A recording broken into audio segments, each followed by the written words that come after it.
Well, first, it's good to be here.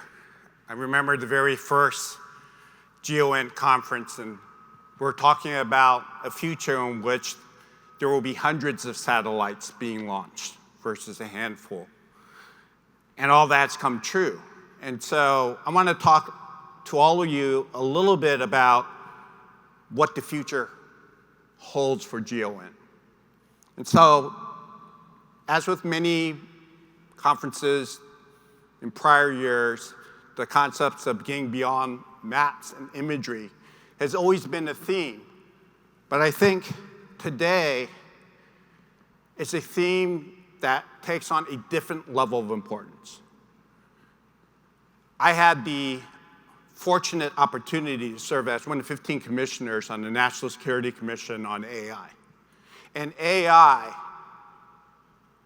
will have a dramatic effect on how we think about GEOINT and everything related to geo.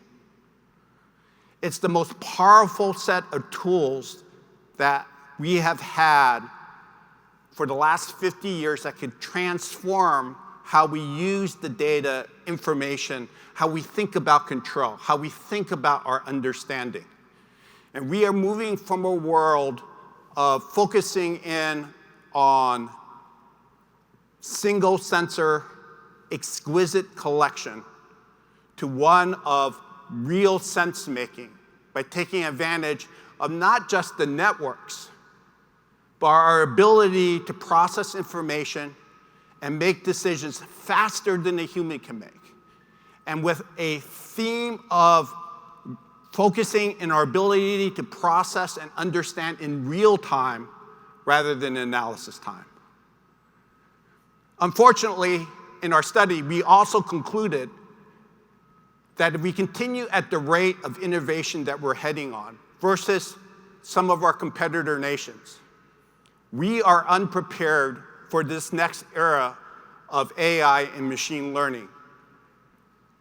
We also concluded that intelligence would be the single branch of government capability that could have the most profound impact by AI. And we recommended that we need to build purpose-built IC platforms to take advantage of all the information that we are collecting with those geo and temporal tags to rethink how we do intelligence. Let me start off with just some grounding in where we are today. I always talked about, the quality of sensors. But at the end of the day, today, we're limited by what we call in the military as the Mark I sensors limitation, and that's our eyeballs. If we think about all the things we do to process information, it's all to present that information in front of our eyes so our brains can process it. So our computing capabilities, our collection capabilities has been to the left of the Mark I.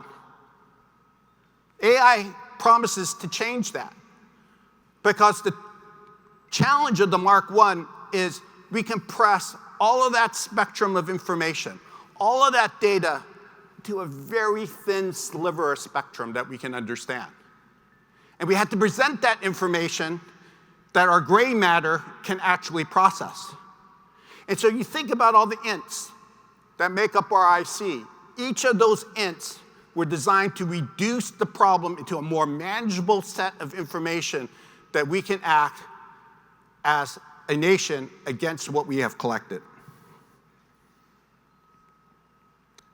Now, for those who follow AI, there was this seminal moment in which a computer beat a Go player, and that computer was trained up by AI.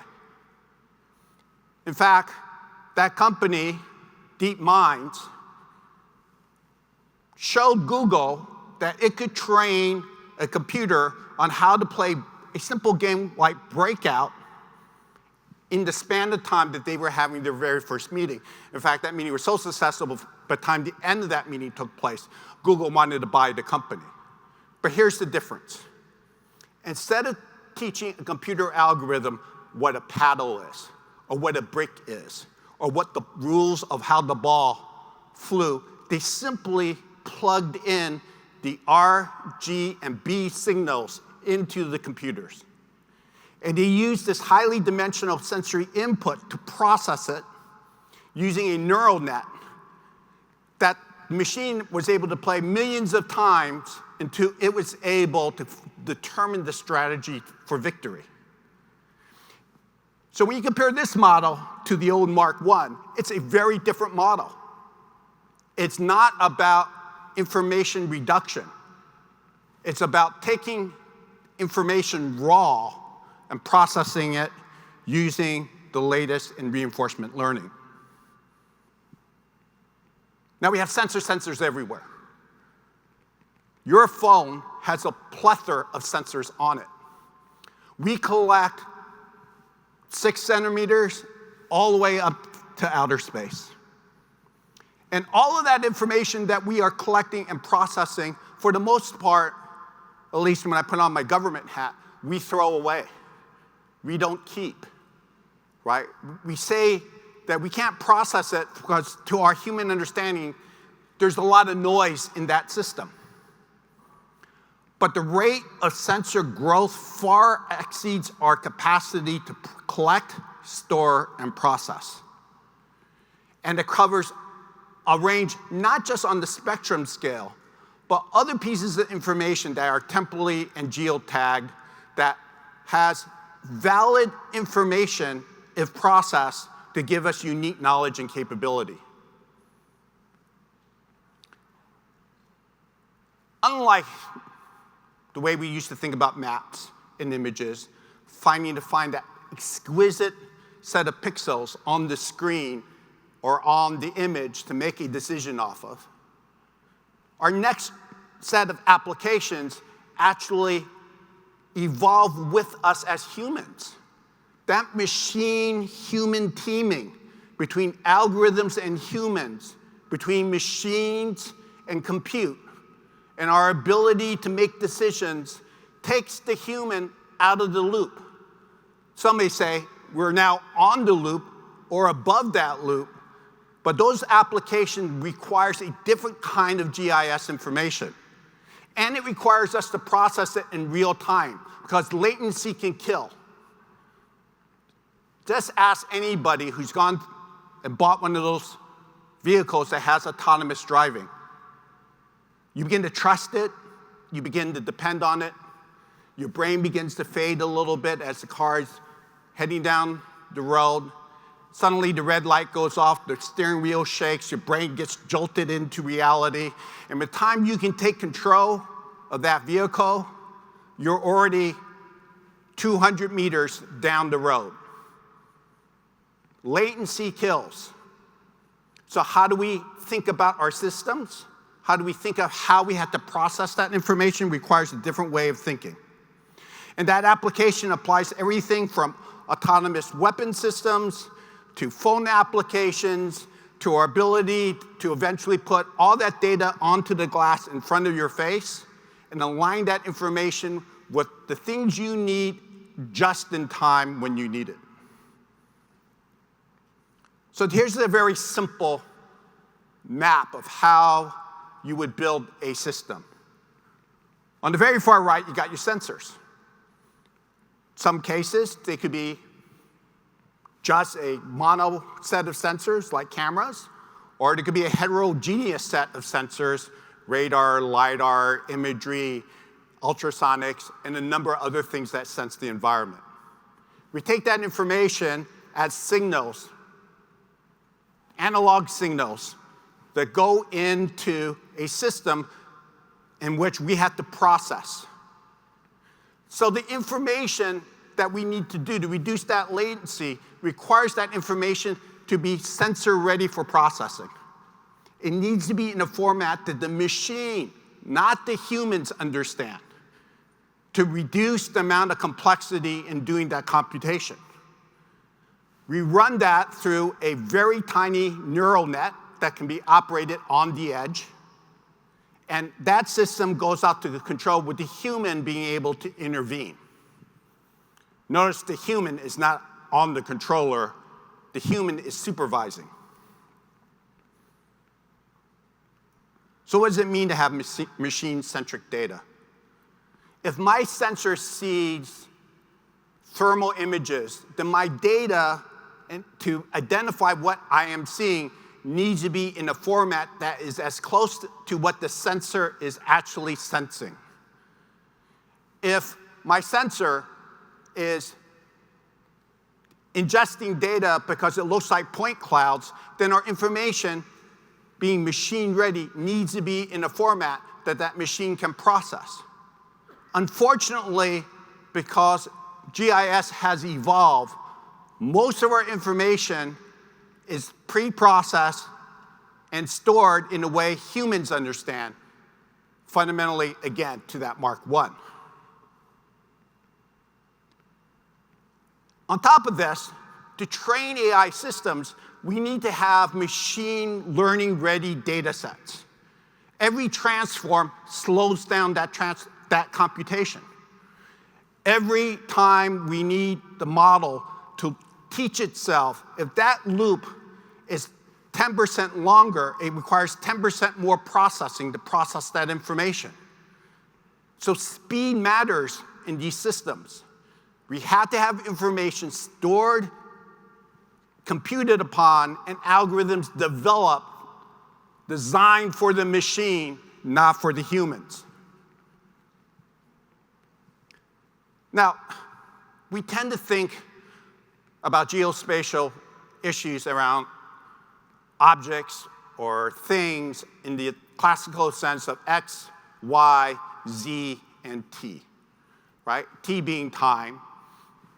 Historically, what has happened in the past, T-1, T-2, T-10, and a projection into the future of potential places in which that thing could end up, T+1, T+2, T+5. The challenge of our thinking is because we tend to think as humans in things as single points of time and place. But I want us to rethink how we think about that and take advantage of the machine's compute ability to get unique understanding. Instead of thinking about X, Y, Z, and T, I want you to think of every object, every person, everything as a ribbon. A journey from the start of the birth of that thing all the way until the death of the thing. So I have a little prop here. It's a baseball. It's actually a Giants baseball because I really want the Cardinals to beat the Dodgers. So go Cards. But this ball has a story based on the journey that it has been on, from the point it was manufactured to the time it ended up at Oracle Park, to the time I bought it during a Dodgers game, the journey it followed with me all the way here to St. Louis. That journey is that ribbon. And if we take all those ribbons, what I call the ribbon of life, and the potential places it can go, the potential ribbons of its future, and combine them together, you will find points of intersection. And those points of intersections are points of interest. And our ability to compute where else has this ball journey in which another subject of interest has crossed. Where else, who else had been at the same place this ball was? And where this ball might end up, that projection, being able to model the pattern of where and what I've done with this ball and do that projection requires a different way of thinking about the problem. Unfortunately, our systems were not built for that. We need to rethink about how we think about geospatial information to be much more machine-centric, much more computable ready, and much more about flows of information over periods of time to get unique understanding. We had to think about heterogeneous sensor environments, and where sensor fusion gives us more just improved accuracy or better resolution or more reliability, but unique understanding. And we had to build models that take advantage of the plethora of sensors that are available for us to collect. We need to also have the computable infrastructure necessary to process this information. If you ask anybody who's working in autonomy, like autonomous driving, and I live in a place in San Francisco where every autonomous car company in the US drives their autonomous cars up and down those hills, avoiding all of our skateboarders and bicyclists and pedestrians. They process collections every day. They throw 1 million cores of processing against that. And they update those systems on a near real-time basis. So this constant learning, the constant training, the constant input is a very different model that exists in our institutions today.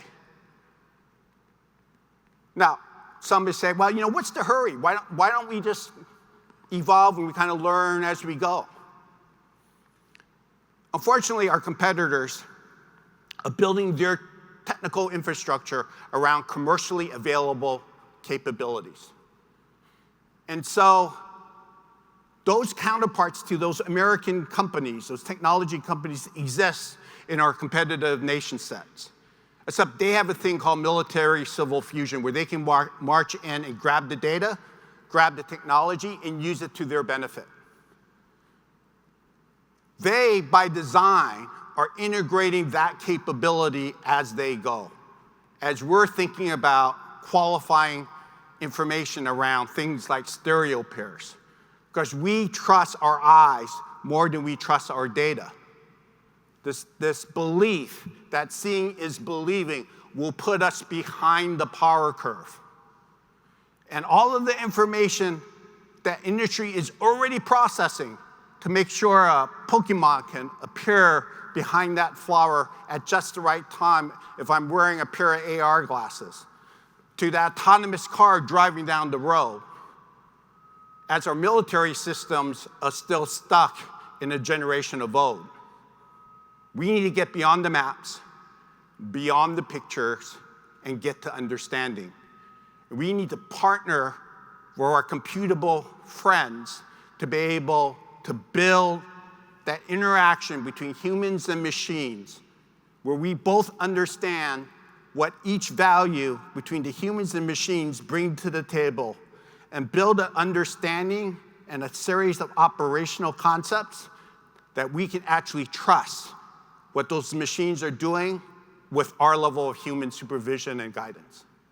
So with that, I'm open to questions, and the best question gets the baseball.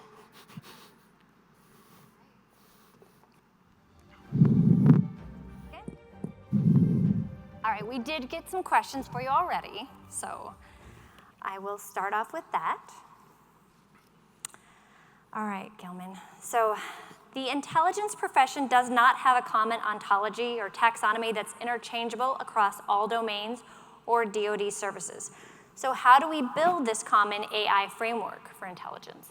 Well, the first thing we need to do is invest in the necessary research and infrastructure to be able to actually build trust.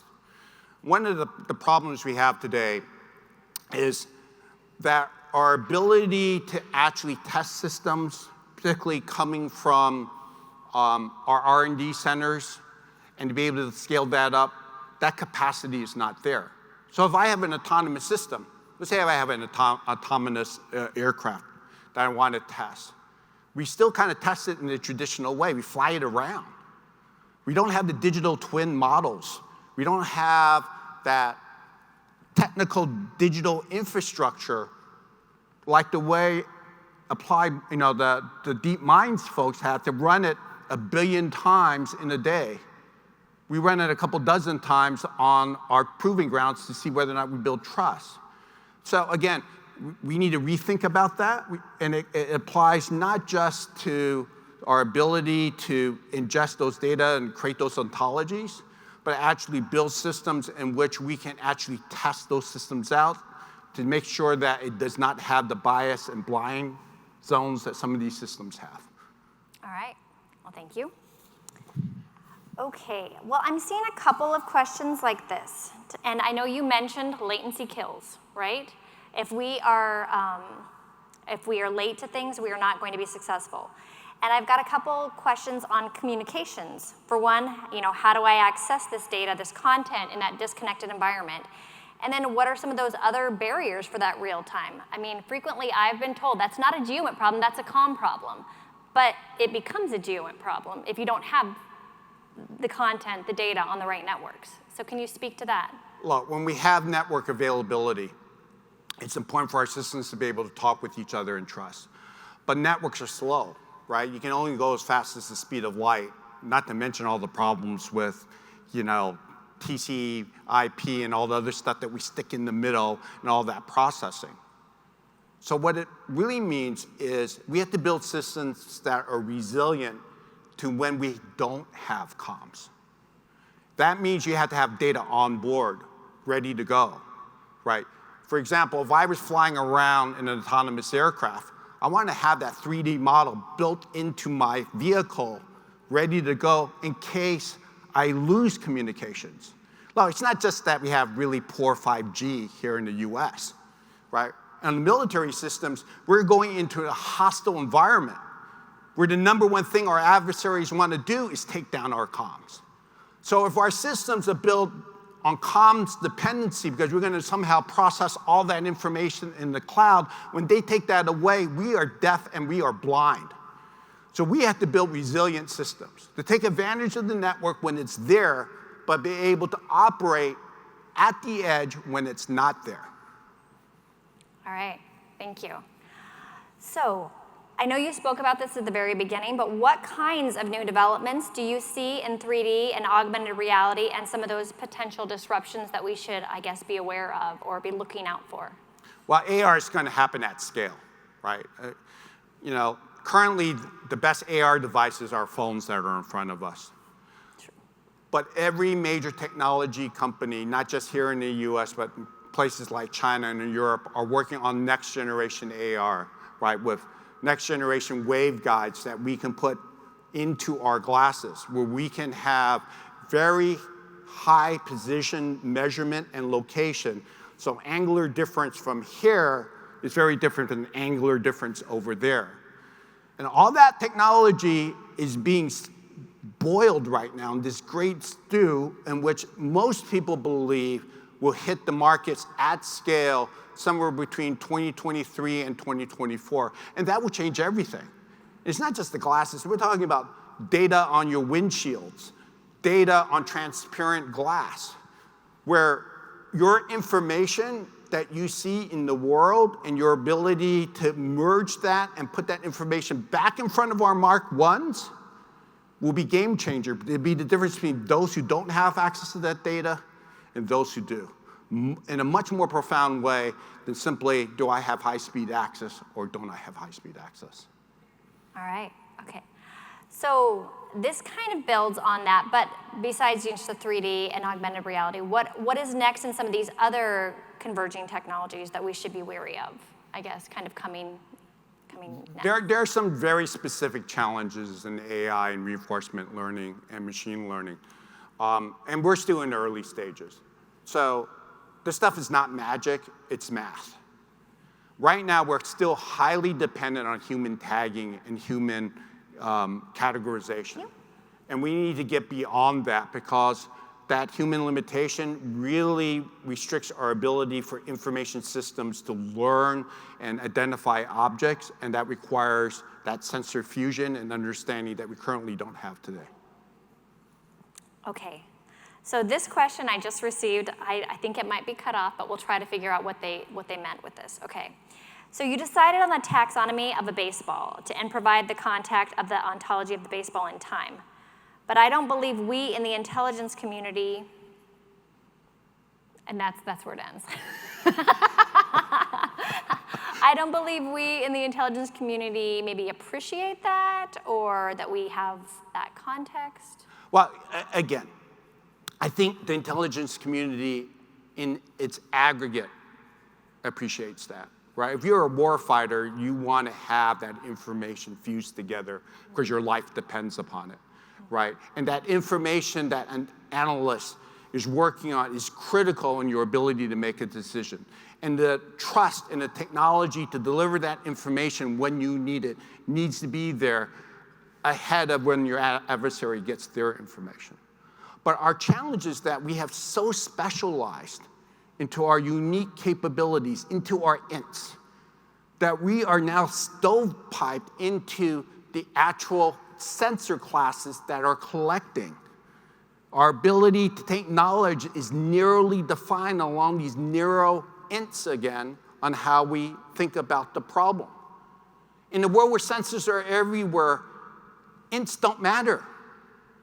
It's our ability to take all that information, not in the typical IC cycle, but to do all of that processing real time, 24/7, rather than this kind of batch mode, OODA loop kind of frameworks that we've been trained on. Okay, I've got two more questions. Two more questions. So, all right. So this one, will AI take my job? That's a good question. Well, depending on who wrote it, AI should enhance your job, right?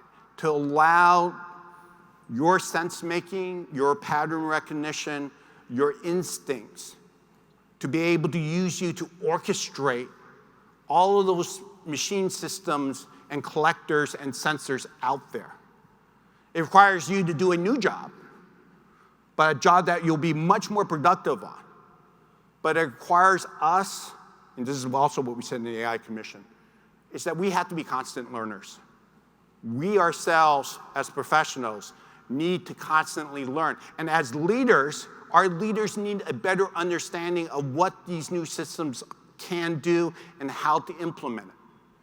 Again, it's, the reason why the medical professions have this kind of continuous learning model is because without that, you may actually do more harm than good.